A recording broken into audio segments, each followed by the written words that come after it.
Welcome to tonight's webinar, Mastering Your Library Series, Part 5 of 5. And tonight's topic is going to be on Bibles and grammar resources. And I'm very excited to do this webinar, especially since we're using Logos 5. Some of you have upgraded already. Some of you are waiting a little bit longer. The good news is everything I'm going to pretty much show tonight can work in Logos 4. So this will be just fine if you don't have Logos 5 at this point. Tonight's training topics, first will be understanding Bible translations. Then we're going to talk about the types of Bibles in Logos. We'll look at the tools for seeing translation differences. Then we'll get into the types of grammar books, other languages. We'll even look at some journals and essays to get some grammatical information. We'll take a look at the exegetical guide, and we'll do some basic searching as well. So there's a lot, and of course, every webinar now that's produced includes the free personal book, and I'll just drag that into the viewing space so you can see here that we have it all listed out here for you, all the different topics. And the one thing that's nice about the Mastering Library series is that we give you the links to the books. Now, I don't do this for the Bibles because pretty much it's unnecessary, but when we get into the grammar section, you'll see that I have all these bibliographies organized, and with it comes the Buy It link, which will take you to the Logos store, and then an Own It link. So if you own it and click the Own It, it'll open up right away. So that'll all be included with the purchase of the webinar. So very excited to have that option for you. Let's see. Now, just a couple things. We do have free live training 3 times a month. December 3rd, we'll be using the Logos iPad iPhone application. So they've done a lot of work since the last time we did this, and so we're going to overview that in December. And then November 19th, which is 2 weeks from today, will be the Studying Important Doctrine with Logos 4, Part 12 of 12. And then, let's see, and then November 26th, we're going to do pulpit notes, organizing your research for teaching and preaching. So the strategy there is to really help you organize your research and take advantage of the tools that Logos now has. You can sign up for these at LearnLogos.com/events. Let's see what we got for the next slide. And just a reminder, 2013, we've got some amazing webinars coming your way, as you can see from the list. Some of these topics are exciting, and some are very important that you know just as a Christian. And I think you'll be very thrilled with how we're going to approach these topics going into 2013. We've got some special events as well as planned. We're going to start a Bible study. First, we're going to do a real short book, kind of work out the kinks, the book of Jude, and then we're going to move to the book of Romans. And this will be a whole different approach. This will be a true Bible study being led here, and participation, homework, all that good stuff. And looking forward to that launching in January-ish. So just let you know on that, in that particular area of training. Don't forget, we've got mini seminars coming to a city near you in 2013. If you want us to visit you, just email us at miniseminars@LearnLogos.com and just put in the subject line your city and state. Don't forget, you'll be able to take tonight's webinar home for $4.99. That's 50% off. And don't forget the training CDs. Now, the webinars are very free-flowing. We take questions. We move at a little bit of a fast pace, but it's all recorded, and you can download it at a very affordable price. The DVD training, on the other hand, is slow and systematic and at your pace. And it's over 17 hours of training, 305 plus videos, and it truly is the most comprehensive on the internet. Now, currently, it's in version 4 format. Now, here's the good news. As I mentioned in the Logos 5 training that I did on Saturday, all the features in 4 are still in version 5. And so all the Logos 4 training that I've produced here at LearnLogos.com is completely compatible. So you don't have to get rid of it, which is great. Now, I'm going to be upgrading the DVDs in particular and try to have them ready by Black Friday. And so if you've never bought the training, it'll be basically the price you see there, $34.99 to $44.99. If you've already purchased the DVD training, I'm going to make it available for an upgrade of $15, super cheap. And the cool thing is it will include both interactive training videos that work on PC and Mac, and then what I'm going to do is release them as well. This will all be bundled together in an iPad format that will work both in the PC, Mac, as well as your iPad and other devices. So very thrilled to be able to offer that alternative for training. And like I said, all Logos 4 training products are compatible with Logos 5. So your investment to learn Logos will continue without having to throw all that stuff out. So very excited that we can do that. Don't forget about our special product this month, the Puritan hard drive. I'll be doing some training on it next Monday, probably about 30 minutes or so, maybe a bit longer. And it's not Logos compatible, but if you're looking for original resources of Puritan and Reformation books, this is an amazing set of resources. Over 12,500 resources. They've got a little brief payment plan there you can take advantage of, interest-free. And Joe says, where can we buy the upgrade earlier or on Black Friday? Just come to LearnLogos.com. But if you've ever purchased a product, you will receive an email. And so that's how we'll reach out to you. But just come to LearnLogos.com and you'll see it on the homepage. So very excited about this Puritan hard drive collection. Take advantage of that. We'll see you next Monday on the training for that, for those who bought it. So let's begin with, just before we do that, Gil asked the question, is that an external hard drive with the USB? Yes. They will ship you an external hard drive that will plug right into your computer, which is wonderful. So that's a neat way to have access to the resources. All right, let's go now to the beginning of the presentation and really get into this topic of Bibles. It really is shocking when I was going through this how much there is in your Logos library when it comes to Bibles.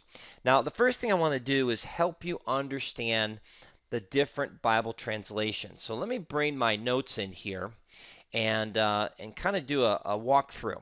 You probably have heard some of these things before, but now we've got it all organized nice and easy for you. So the first type of Bible translation is what we call literal translation. Or you may have heard the term formal equivalent. Another phrase is the word for word. And the whole idea behind these types of translations was to be as true to the text as possible. In other words, leaving out interpretation. Almost, if possible, a one-to-one correspondence between the original language and the English language. Now, what I've done for you is I have organized and made a list of those Bibles that you have in your library, or you may have in your library, that are the literal translations, so that you know which ones those are. Now, you can see that all the interlinear Bibles, NRSV, KJV, ESV, LEB, that's the Lexham, NRSV. Now, I'll explain the NIV in a minute. NASB, SBL, and LXX. Okay. Now, the reason I put all those in there is because Logos has gone through and tagged them. So I kind of stretched, as you'll see the NIV a little bit, into this category for interlinear, because you will be able to see now what words and phrases are connected to a specific Greek and Hebrew word. So I stretched it a little bit for the NIV when it's being used as an interlinear, but we'll talk about that in a little bit. You can see the Cambridge Bible, the Holy Bible, King James, New King James, NAS, etc. So let me go ahead and open a couple of these so we can see this firsthand. So let's go ahead to Logos. And let's go ahead and open up just one of these translations. I'm going to go ahead and choose the NASB 95. And we'll go ahead and open up that. And I'm going to turn on, by clicking here on display, I'm going to check the box for inline. And let's go ahead and just put in the manuscript so you can see that. And I'll do it in English too for those of you who don't know Greek. And let's just stretch this out a little bit. So as you can see, there literally is a one-to-one correspondence with every word. And this, using the interlinear, really helps you see this. And every word pretty much has a corresponding Greek or Hebrew word. Now, there are exceptions, things like this. You see these arrows all pointing towards the word instructed, which means this whole phrase is connected to the single word. So wanted you to see that, and you can see that there's not many of these arrows. When they do happen, it's typically they're combining a time element, or they're combining a time element or subject. Now, I see a question here by Ron. Is there a reason the NRSV is listed twice? Just a typo error. Sorry about that. and so forth. Okay, here's a question by Bob. What are the dots in there sometimes rather than the arrows? Yeah. The dot, let's see if we can, I mean, I see a dot here that's not the best example to show, but here's a better one. A dot means that there's a Greek word there, but there's no English word. So it's kind of like saying, hey, the word's in there, but we're not translating it for some reason. And there's usually some reason. In fact, the way the NAS notes it would be this example. Here's an example where the other side of the equation, there's an English word, but no corresponding Greek word. And in the NAS, they make it italic. So the dots depend. I have to look at the text and see what is included and what is excluded, and that will tell you. Now, let's take a look at the, I think it's pretty straightforward on most of these translations, word to word. Now, the next group, let me bring back my notes. Now, let's take a look at. And in case you want a closer look, there's the Holy Bible King James Version, there's the King James with Apocrypha, and there's the New King James. And there is a Revised Standard Version, and there's a New Revised. So that is the difference. And if you've had Logos a long time, you're going to have some of these. For example, the New American Standard. In fact, let me just get this out of the way for a moment. The New American Standard, which I don't believe you can get anymore, you might still be able to. You have the NASB 95, and then you have the original NASB. So sometimes if you've had Logos for a long time, you may have picked up some of these older resources, and now you have them where others are not able to get those digital books. So just be aware of that. Okay, so let's go back to the notes. Great questions. And Gil has a question. What is a good font to use when reading the Bible with Greek language underneath the English language? That's a good question, and let's digress for a moment to show you how you can find out those. So if you go to Tools and you go to Program Settings, Gil, and you scroll down, you're going to see that you have some options here. And this section called Fonts lets you choose the fonts. And frankly, it really is up to you. There's not that many choices in the Greek, and so I would just go through each one of those until you find one that's comfortable for your reading. And so I really don't have a preference one or the other. I just kind of leave whatever the default is. And but excellent question, because that can come in handy. When I deal with Hebrew, I try to make the fonts really big because it's just so hard to see those small letters and consonants, etc., and markings that are in the text. Okay, good question. Now let's scroll down and let's go to the next type of Bible translation. Now we're moving from word to word to now what we call dynamic equivalent, which is thought for thought. Now this is typically, the leader of this has been the New International Version, but there's quite a few others that fall in this category. There's the TNIV, today's New International Version. There's the New International Reader's Version, the New Living Translation, the Holman Christian Standard Bible, which may surprise you, the New Century Version Bible, the Good News Translation, the Complete Jewish Bible, which, by the way, does have these traditional weekly and holiday synagogue readings. So let me open up that for a second. And you can see that right here. I've opened up the Genesis 6:4, and they have these different readings. So pretty neat. And Ron says the NASB 77 is still available in Logos for individual purchase. Oh, wonderful. They brought it back. That's great. So that's good to hear that that is available. Thanks, Ron. Then there's the ISV, International Standard Version, the Common English Bible, God's Word Translation, the CEV, or the Contemporary English Version, and the New Jerusalem Bible. Now let's go ahead and open up a couple of these so you can see them firsthand. So let me go ahead and close these, and let's do the NIV first, just because we talked about that earlier. And I'm going to scroll down here to the New International Version, and we have the 1984, and then I'll open up the other one, which is a more recent one here. I always get mixed up on which one is the more recent. Yeah, the yellow one is the 2011, and the blue one is the 1996, but really based off a 1984 translation. Now, what you can see here, in fact, let me kind of clean this up a little bit, make it a little bit easier to read. There we go.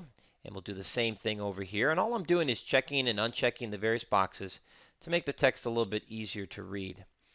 All right, now let's take a passage that may be a little more of a narrative, or Romans, something like that, and let's take a look if I can maybe jump around here for a little bit, let's link the book. So I'm going to click on the resource panel with a little book icon in the top left-hand corner. I'm going to click Link Set A. And this gives me the ability, if I repeat it to both books, to keep them kind of together. And this may be the best passage, but the idea here is they're trying to, in fact, let's go to just a general narrative. Let's go to Matthew 28. There we go. Okay. So what's going on is that the authors are going to translate the idea. It's kind of a thought for thought. And this way, now that Logos has added the interlinear capabilities for NIV, you can begin to see the relationship. So you will see a few more of these arrows in the text because those are going to be supplied to smooth out the English. But at least you'll be able to see, for example, the phrases. And but again, the whole idea is to show this correspondence between the English and the original language. But the NIV, for the most part, is a thought-for-thought translation, though at times it will be formal equivalent word for word, and at times it will be more thought-for-thought. So just to make you aware, that's one of the differences. And we're going to show you a little bit later in the presentation how to actually compare translations, and then you can actually see the word for word and thought-for-thought differences. Okay. Kusam says, what is the best translation for the exegetical process? The best translation is a Greek and Hebrew one, but I think what you're really asking, Kusam, is for English.